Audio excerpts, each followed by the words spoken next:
o Dia da Consciência Negra, é com imenso prazer que hoje eu vou trazer um amigo de infância, amigo de grupo escolar, e que é muito querido por toda a Casa Branca. Uma pessoa especial, que eu nunca esqueci o nome. Quando me falaram, é fulano, foi Ricardo Campos Filho. Ricardo de Campos Filho, é. Ô, Cadinho. Pois não. Lembrando aqui da nossa infância, bom, primeiro se apresentam. Seu nome completo, data de nascimento, filiação. Isso. O meu nome é Cadinho, o apelido é Ricardo de Campos Filho, porque ninguém conhece por meu nome, né? Todo mundo conhece Cadinho. Então, meu nome é Cadinho, o apelido é Ricardo de Campos Filho. Eu tive o prazer, por providência divina, ser filho do Manuel Ricardo Campos e de Adelaide Gabriel de Campos, os meus pais, que eu tenho um orgulho tremendo e tenho que honrar pela maravilha que Deus me colocou para me dar a vida. O saudoso Mané Ricardo. Mané Ricardo, exatamente. Com quantos anos faleceu o Mané Ricardo, Cadinho? O Manuel chegou a 100 anos, 7 meses e 14 dias. Ele morreu um dia antes daquele desastre do Chapecoense. Ah, sim. Isso foi a data marcante para sempre lembrar da data em que ele fez a passagem, né? Porque o pai não morreu, está vivo. A gente acredita pela fé que... Muito querido, espetacular. Exatamente. Ô, Cadinho... Pois não, Mauro. Escola. Rubião Júnior comigo, inclusive. Exatamente. Né? Nós somos uma turma muito unida, né? Desde o Rubião. Dona Laura Barbosa, a dona Zimbres, né?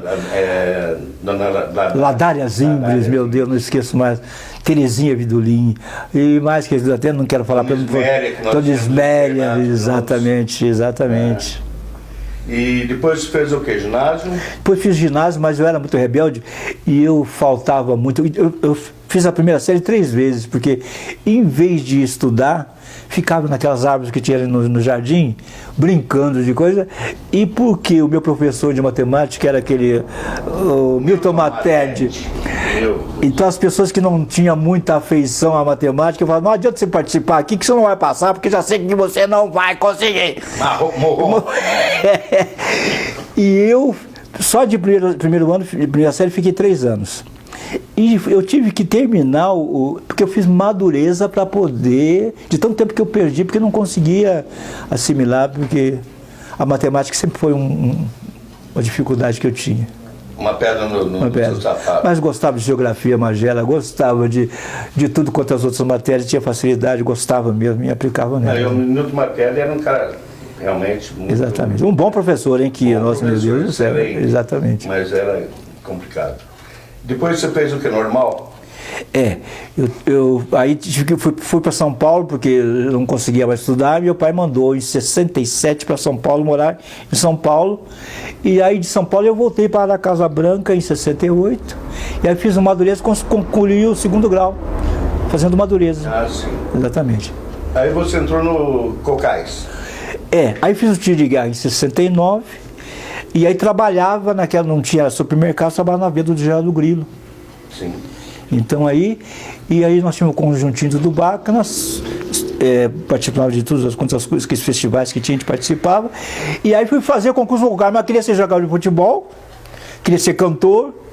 E aí passei no concurso e fui cuidar de gente. E aí entrei no dia 19 de setembro de 1970 no Cocais. Eu me lembro de você falando em futebol, me lembro de você no Avenida. Avenida, o nosso técnico Heitor. O Heitor Picchiori. E aqui em Casa Branca... Eu jogava no Corinthians, nós somos campeões de você. Exatamente. Foi uma injustiça, sabendo, porque o nosso time era mais superior, né? Nós tínhamos um moleque, você vai lembrar dele, o Cláudio Salles, o Cadinho Branco. Cadinho. Seu colega de música. Exatamente. Foi o melhor menino que tinha em Casa Branca, pequenininho, mas tinha uma capacidade de domínio de bola, de domínio de espaço. E eu não me canso de falar do Cadinho, que... Cadinho Branco. Cadinho Branco. Era o Cadinho Branco e o Cadinho Preto. Exatamente. E aí, vamos entrar agora na área de música. Música, isso. Você participou dos festivais, você começou com um conjuntinho lá No Zé do Patrocínio? Não, né? Não, antes disso, a primeira música do primeiro festival, eu não me lembro de quem era. Eu, o Tadeu e o Nelson, o Valim Marcelino, acompanhamos, não lembro quem que era o músico, mas a primeira música do primeiro festival, nós fizemos, tocamos de apoio para a música que foi apresentada. Era o Trio Canela. Mas antes disso eu participei desse grupo que era do Agenor Ribeiro Neto, que a gente tocamos no Instituto, que foi a primeira experiência assim, de música mesmo, foi com o Agenor. Inclusive o Agenor outro dia lá no Isso, tu lembrou. Lembramos disso, Você tocava... Eu sempre fui percussionista. O meu pai tocava música, não tocava tinha grupo de chorinho e tudo mais, né? Aqui em Casa Branca, e tocava também no Cocais. E eu era canhoto e meu pai, para me ensinar, eu não conseguia, porque tinha que virar, e eu não conseguia tocar do lado direito, e não conseguia. Então, fui mais para percussão, né? Então, percussionista fui a vida toda.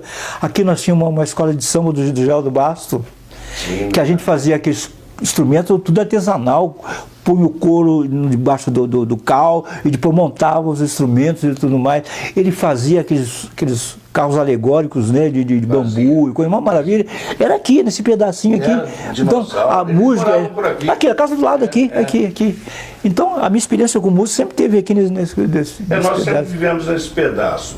Eu morava na rua de cima, que é a Manuel Martins. Exatamente. E o Maia Ricardo, a família do Cadinho, aqui na Moacir Trocoso Pérez, né? Exatamente. Era um quadrilátero praticamente. Exatamente. Então era todo mundo vivia juntos. Você tinha inclusive um grande amigo que era o William. O William, dessa casa. Morava casa ao lado. O William ficou muito rico. Ele trouxe aqui para Casa Branca o Maguila.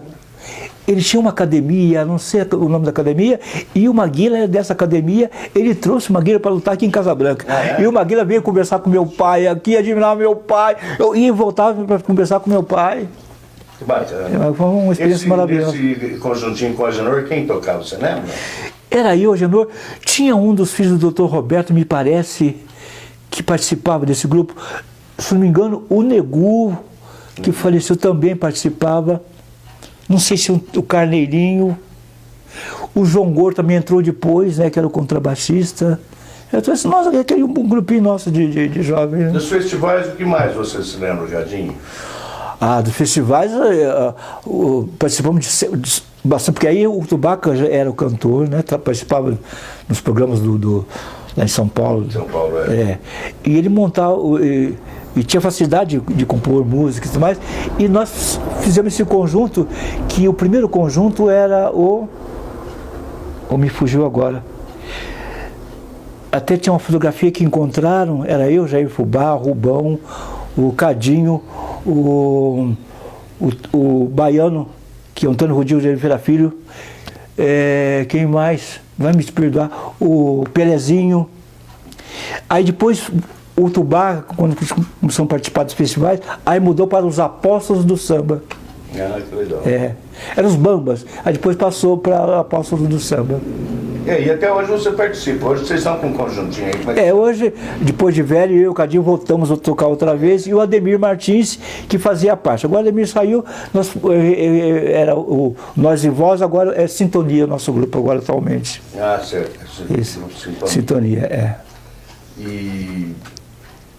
desses festivais, vocês participaram de músicas vencedoras? Vencedoras. Só do Tubaco foram várias músicas. Do Sargento Moacir de Aguiar também são várias músicas que a gente participou.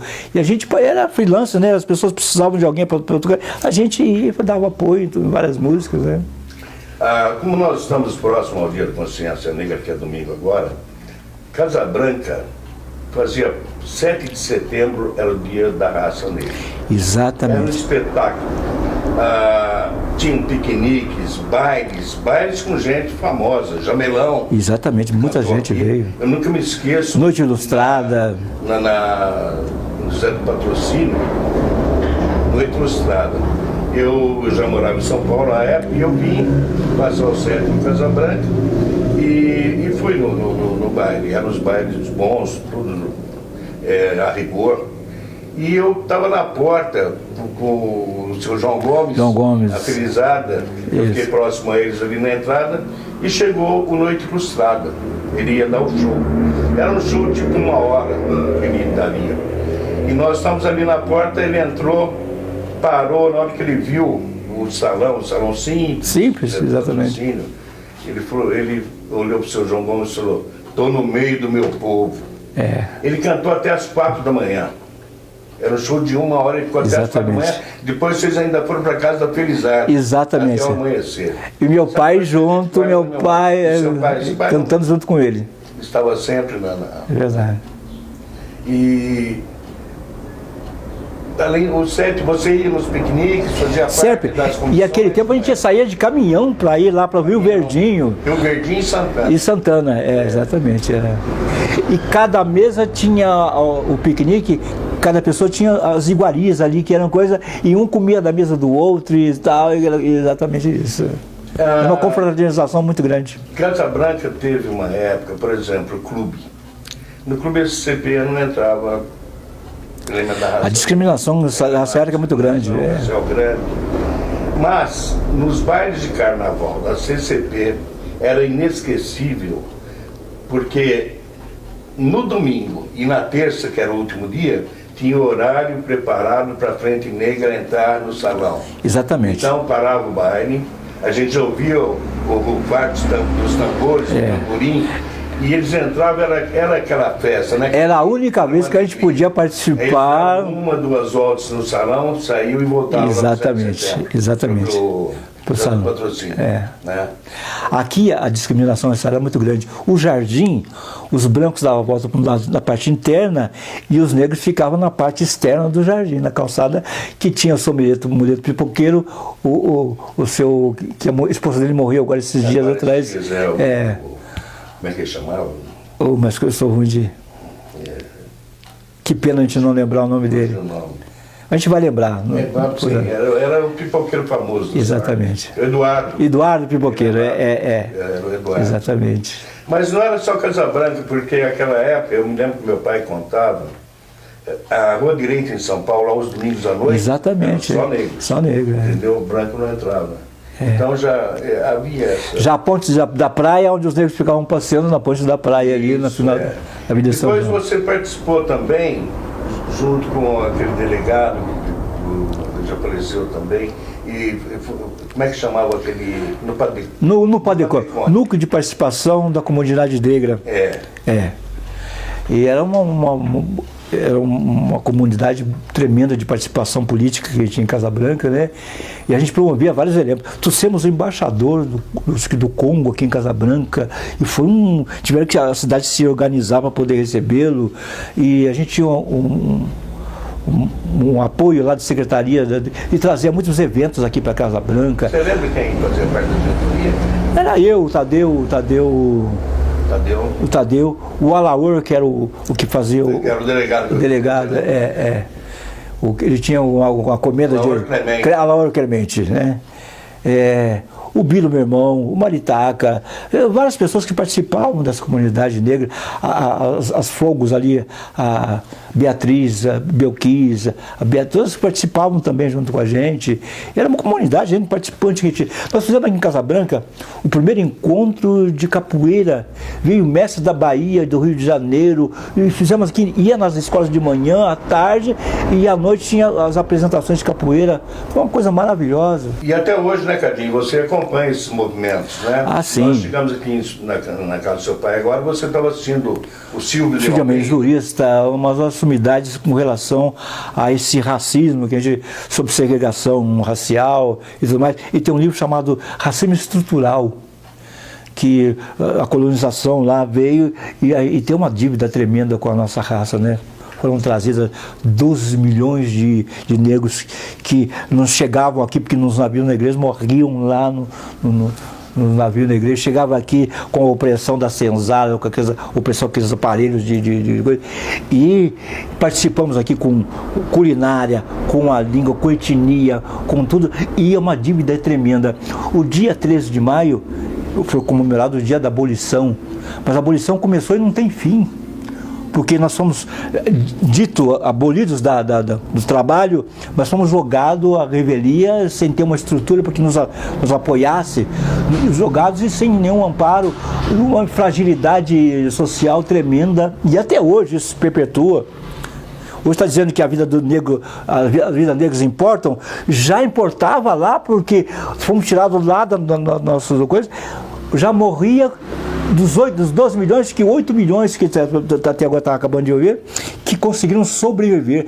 A gente, além de sobreviver, nós temos que existir, porque fomos lá nessa colonização, em que a nossa participação naquele momento lá, pelo o poder do café e tudo mais, viemos aqui para segurar com a nossa capacidade física, mas muito mais intelectual, porque a gente, apesar de toda opressão, ainda conseguimos respeitar os nossos colonizadores, porque a nossa manifestação não é uma manifestação. Por isso que o Quilombo dos Palmares, que é dia 20 de novembro, é o dia que o Zumbi dos Palmares morreu, que a gente acha muito mais importante ressaltar esse que lutou, que tinha democracia naqueles quilombos que havia. Esse Zumbi dos Palmares foi aquele que democraticamente, não tinha só negros, tinha brancos, tinha pessoas que eram acolhidos naquela democracia que havia lá. Então, para nós é muito importante, mais do que a princesa Isabel, que assinou lá, que aboliu, entre aspas, a escravatura, mas a gente até hoje estamos lutando, porque além dessa a dignidade nossa até hoje não foi reconhecida como seres humanos, porque a discriminação racial, política, social, econômica deixa a gente nas senzalas da sociedade. Hoje, essa pandemia morreu mais negros do que toda a comunidade que existe. Hoje, os presídios, a maior população que existe nos presídios é negro. Também não temos acesso, entendeu? Porque é o resquício dessa desnaturalização do negro. A gente tem que provar 1000 vezes que a gente existe, porque a gente tem que esforçar, apesar de, mesmo sofrendo, a gente consegue cantar, a gente consegue viver, a gente consegue sorrir. O cabelo que diz cabelo ruim, a gente em 71, a gente tinha cabelo desse tamanho para mostrar o poder da nossa raça. Então, o dia da 20 de novembro é para a gente repensar ações autoafirmativas para lutar contra essa escalena, contra a força do mal. A gente tem que fazer uma força do bem, mostrando a nossa capacidade de reexistir para poder lutar contra tudo isso. É importante, deixa eu fazer um adendo só, que eu acho importante, porque quando eu falei, por exemplo, a CP, não entrava negros, havia essa discriminação. Mas isso vinha lá porque entre nós, a meninada da época, estudávamos na mesma classe e jogávamos futebol junto, não havia isso. Nós tínhamos a maior amizade. Exatamente. A convivência nossa era... exatamente. E rua aqui nessa região da Manuel Martins, da Trancoso Pérez, nós vivíamos juntos, né? Exatamente. Éramos como irmãos. Então, nós que viemos de anos 50 para cá, não tínhamos, né? Isso já vinha lá de trás. É das estruturas, entendeu? Como é que é? Que é o que o Silvio fala, não é? As pessoas convivem, mas na hora de casar, não quer que casa com um negrinho. Na hora de ter vai trabalhar no Banco do Brasil, chega lá, não tem nenhum negro atendendo no caixa. Você vai numa faculdade, não tinha negro participando da sala de aula. Você entendeu? Participa, convivem, mas sinceramente, os branquinhos iam na CCP porque a iniciação sexual era com a negrinha. Mas para casar não serviria. Você entendeu como é que é a estrutura? Quem abriu, por sinal, a CCP foi o Alberto Monteiro. E veio um senhor... O negro que era, olha, era uma importante. Porque um negro era um fiscal de imposto de renda. O outro foi o Maritaca, que veio depois, e o Berto Monteiro, porque também participava das comunidades, que sempre participava das associações, ele, o Laércio Romano e tal, que não tinha essa discriminação, e que foram abrindo para que a gente pudesse participar. Verdade. Houve um fato que nós tivemos um time de basquete que tinha negros americanos, e um dia esses negros foram pular na piscina lá, os brancos saíram da piscina porque o negro pulou na piscina. E não foi naquele tempo que em Casabranca tinha um time de basquete que era uma maravilha. E esses negros, porque eram jogar para a SCP, pularam nesse dia, foi uma comoção porque eles estavam nadando juntamente lá. Entendeu como é que é?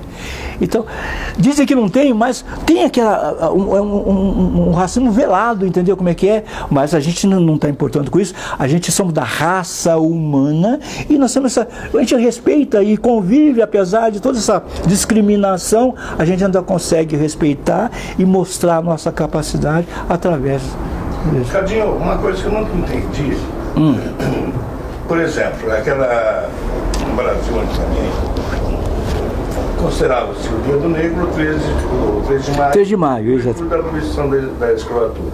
Entre aspas, né? Não aboliram aqui, como eu expliquei. Por que em Casablanca era o 7 de setembro? O 7 de setembro era uma data em que os negros, os antigos, comemoravam, porque era o dia da independência, né? Então, mas aí, para nós, essa independência era trabalhar no sentido de a gente juntar os negros que iam para São Paulo e tal, reuniam-se aqui, tanto é que foram morrendo e os jovens não conseguiram manter essa isso que eu queria confraternização. Porque, para vocês terem uma ideia, no 7 de setembro sempre houveram aqueles desfiles cívicos muito grandes, bonitos. E nós desfilávamos pela manhã, e quando nós descíamos a rua principal, a conhecida, quem conhece Casablanca, a Rua da Estação, ao lado, nas calçadas, eram só pessoal da raça negra. Chamava atenção, porque... E nos bailes, aqueles negros muito bem vestidos, não escaprichavam, coisas que chamavam a atenção da gente. Tinha dita que vinha de cartola e bengala. E chamava atenção. Então, mas eu nunca entendi o porquê no dia 7 de setembro. O meu pai gostava de roupa de linho nesse dia. Ele passava e depois deitava na cama para que o linho ficasse todo carquilhado, para poder dar aquela coisa do linho, que era uma loucura. Bacana. As negras, então, com os vestidos longos e tudo mais, era um acontecimento em Casablanca. E é uma pena, a gente sempre viveu tudo isso na infância, na juventude, o porquê de ter acabado isso, né? Porque hoje a forma da comunidade negra já mudou o foco, né? Então, já essa forma de congraçamento está se perdendo. Então, esse dia 20 de coisa, é para a gente não perca essa história, né, de cultuar a memória desses negros que foram os que... Nós estamos aqui, é um legado desses que morreram, deram a vida para que perpetuasse essa nossa... Entendeu?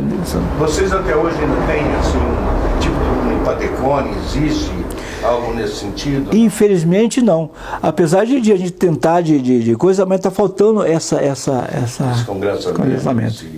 Essa união. Infelizmente. Só nos grandes centros mesmo que tem esse trabalho, né? Através das escolas de samba, coisa que ainda mantém esse tipo de trabalho, que é o ano todo para manter a nossa ideologia, de que a nossa capacidade de história é muito grande, tanto na África como aqui.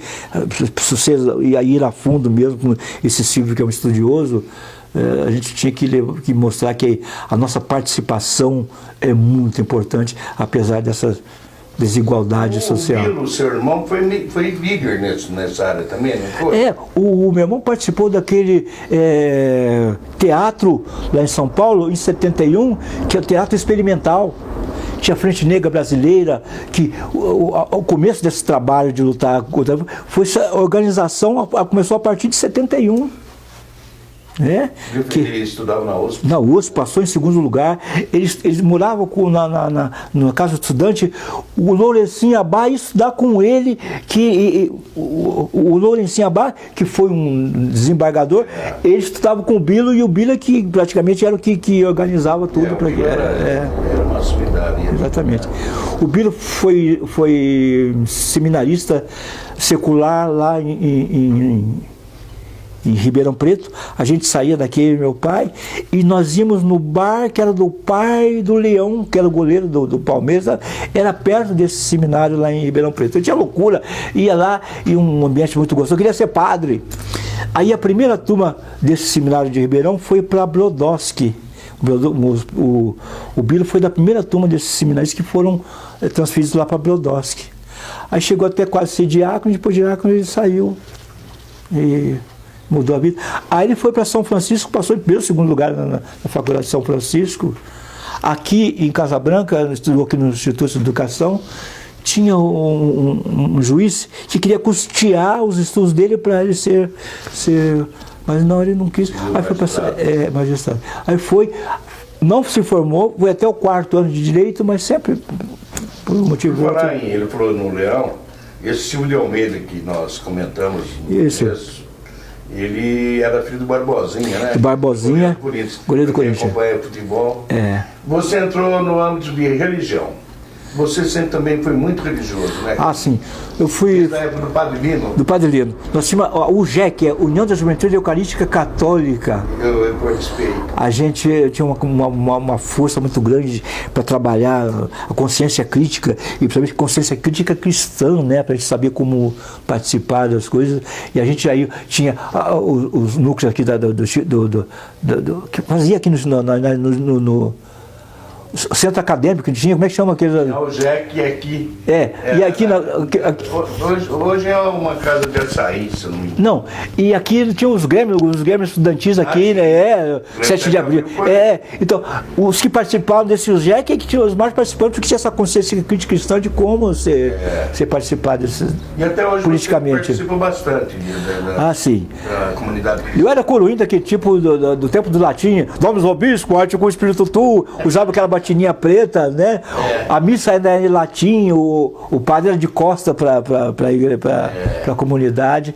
Aí em 62 foi a grande mudança do catolicismo, né? Que houve abertura, aí a missa já era em português e tudo mais, o altar virou virado para a comunidade. E aí, mas aí eu, na juventude, né? Que no 67, 68, que começou a grande mudança dos valores, dos costumes, né? A mulherada subiu a saia. Para a gente ir uma canela era difícil. Aí começou a mini saia, o sexo livre e tudo mais, né? A gente começou já a ter acesso o cigarinho do capeta, aquela coisa era toda. Foi tudo na nossa juventude, nos 67, 68, não é verdade? Nós participamos ao vivo de tudo isso, né? A mudança de... Minha mãe, eu saía de casa e não falava quando voltava, e por isso que mandaram para São Paulo, porque não tinha hora para voltar, ficava... Lembra quando nós ficávamos lá no bar do Marcelino, que nós pegávamos aquelas palavras cruzadas, nós ficávamos a noite toda, a noite, tentando fazer Marinho Laurete, você, eu, uma série de pessoas que ficavam à noite lá para resolver essas palavras cruzadas, e foi que me ajudou. Tomando frappé? Frappé, o Marcelino, né? Nossa Senhora, que coisa louca. Sanduíche do Marcelino, famoso. Então é isso aí. Em termos de família, quantos irmãos? Nós somos, na realidade, 6 irmãos. O Luiz Carlos, que morreu antes de eu nascer. José Carlos, o mais velho, José Carlos de Campos. Que é o Bill. Depois o Antônio Carlos de Campos, que era o Dinda, que faleceu também agora quase 4 anos. Neuza Maria, única mulher, que agora mora em Vitória. Roberto de Campos é o caçula. É o Betinho. Então são 6 irmãos. Eu ouvi já há uns 3 anos atrás, fazia muitos anos que não ouvia. Ele vem correndo e volta, mora em Taubaté. Trabalhou muito tempo em São José dos Campos, era mecânico, foi trabalhar naquela concessionária que fazia lá em São José dos Campos, não lembro, não sei se é Ford ou no que era lá em São José dos Campos, e foi para trabalhar lá. O que significa Casa Branca para você, Ricardinho? A Casa Branca, os meus amigos me perguntam, você ficou em Casa Branca? Graças a Deus eu não saí de Casa Branca, porque aqui foi onde eu passei a minha infância, uma infância maravilhosa. Aqui eu aprendi como respeitar a vida. Foi aqui onde eu encontrei a fé que me equilibra, né, para poder chegar até essa idade. O meu pai era de uma honradez, uma dignidade. E a maior herança que ele me deixou foi realmente essa capacidade de... Meu pai chegou até os 100 anos e pouco, porque falou assim, eu cheguei até essa idade porque eu amealhei amigos sente falta quando eu não isso me dá um ânimo de querer viver cada dia mais para poder, pelo menos, receber o amor dessas pessoas que tinham um respeito muito grande ao meu pai. Eu vou ter que quebrar o anonimato. Meu pai era alcoólatra, tinha dificuldade com essa doença terrível, e eu achava que meu pai não podia ter defeito nenhum, né? E vou até abrir um pouco da minha vida. Aí eu fui para as drogas. Naquele tempo o Brasil não tinha essas drogas de hoje, mas era mais e a gente usava até esse coisa, porque a gente fazia música ali sentado nos degraus do instituto ali, fazia aquelas músicas para os festivais. Eu também sempre sem cabeça, mas a dificuldade do vício é que o violão ficava com som de harpa, a cabeça ficava coisa, mas a gente não usava isso para o mal não, mas foi um período da nossa vida em que, e um dia eu cheguei aqui em casa, a nossa casa não tinha essa parte da frente, era para dentro. Os meus amigos me deixaram lá, eu não conseguia. O dia que eu fui, não conseguia andar, que travou a minha perna, me deixaram lá fora, eu fui entrando, cheguei aqui, bati na porta e caí nos pés do meu pai. Meu pai falou: o que você está fazendo? O que está acontecendo? Que você está chegando desse jeito? Falei: eu bebi um pouco e tal. Ele me levantou e tal, e olhando nos meus olhos, falou assim: olha, o que você está fazendo com a sua vida, meu filho? Eu falei: eu estou... Por quê? Meu pai, queria chamar a atenção do meu pai, eu ia buscar meu pai em todos os botecos, porque ele fazia via sacra dos botecos, eu ia junto com ele para trazer ele de volta. E ele pedia: dá um docinho para o menino, eu não posso ver aquela goma, aquele suspiro, porque comia 1, 2, 3 e meu pai não saía, mas eu acompanhava meu pai, saía do lado do bar lá em cima, que ele põe a cerveja dentro do coisa para gelar. Como é que chama aquele bar que tinha lá na rua Estação? O Fontinha. Saía de lá, passava no bar do Moisés, passava no bar do Braz e coisa e tal. Vamos embora, pai. Aí que chegava em casa. Meu pai chegava alcoolizado, mas ia trabalhar no Cocais, não perdia um dia.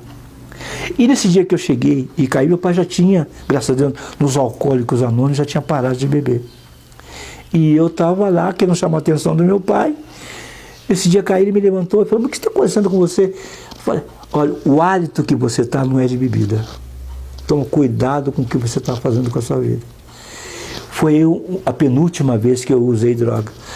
Mas para mostrar que a família é muito importante. O meu pai conseguiu, nesse AA, quebrar o anonimato. Fundaram a AA de Casabranca até Franca. O dia que meu pai recebia a ficha, era uma multidão de pessoas. Então, esse exemplo que eu tenho de meu pai, que foi um exemplo para mim de dignidade de homem, trabalhou no Cocais, na posição 67, foi trabalhar de garçom lá, com a dona Conceição da Vilma Negra, que tinha uma creche que cuidava de crianças e tudo mais, e coisa. Eles tinham nesse buffet a condição de arrecadar dinheiro que era revertido para dar mais de condições de vida, e meu pai trabalhou até os 85 anos, porque a missa principal era meu pai que atendia. Ele começou a tremer, então eu falei: agora já não dá mais. Aí ele foi trabalhar como guarda do hospital ali para atender as pessoas, até quando não tinha mais capacidade que ele parou. Então foi a vida do meu pai. Qual é a mensagem que você manda para a comunidade negra? Você já explanou muito bem, de Casabranca. Mas antes disso, não sei se tempo dá. O meu pai aposentou em 67, eu entrei no Cocais em dia 19 de setembro de 70. E fui trabalhando lá no Cocais, né? E aquele tempo era difícil, a psiquiatria e tal. E eu passei... Os pacientes chegavam do Franco da Rocha, porque era a centralização tremenda do Franco da Rocha, então Casabranca, Ribeirão Preto, foi descentralizado, e esses pacientes chegavam aqui para a gente cuidar deles aqui em Casabranca. E a diferença do tratamento foi passando esse tempo todo, e a gente, de maus tratos, a gente conseguiu fazer teatro, conseguiu fazer escola de samba, porque a gente via a dignidade que a gente não conhecia no começo, no final.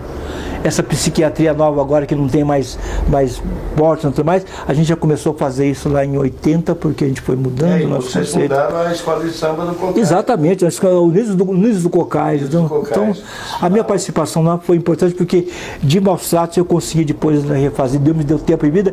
Eu trabalhei 50 anos lá no Cocais e 8 meses, porque eu não queria sair de lá, porque para mim, cuidar de gente, para mim foi uma missão maravilhosa que Deus me deu. Muito bem. sua vida? Eu agradecer, porque a minha vida em Casabranca foi uma vida realmente maravilhosa. Então eu recebi demais o carinho das pessoas, né, que onde eu chego, onde que eu participo, eu ainda sou bem recebido, as pessoas sabem da minha luta daquele cadinho velho do cadinho novo que eu tento ser, né. Ainda não sou um bom pai, não sou um bom avô, mas eu procuro a cada dia que Deus me viver, procurar honrar o nome dos meus pais. Quantos filhos? Eu tenho 2 filhos, a Ricele Cristine e o João Ricardo. E tenho 2 netos, o Cauê Henrique, que é minha maravilha, e tenho um netinho agora, o Theo Henrique, e o Cauê, que agora está fazendo direito, agora está no orgulho tremendo desse meu negão que está lá na FACAP fazendo direito agora. E esse é meu grande amigo. Não deixe que esqueci falar da minha esposa, Maria Helena, que é a minha fortaleza, que me segura, que me dá o apoio para que eu equilibradamente possa participar de tudo que eu participo.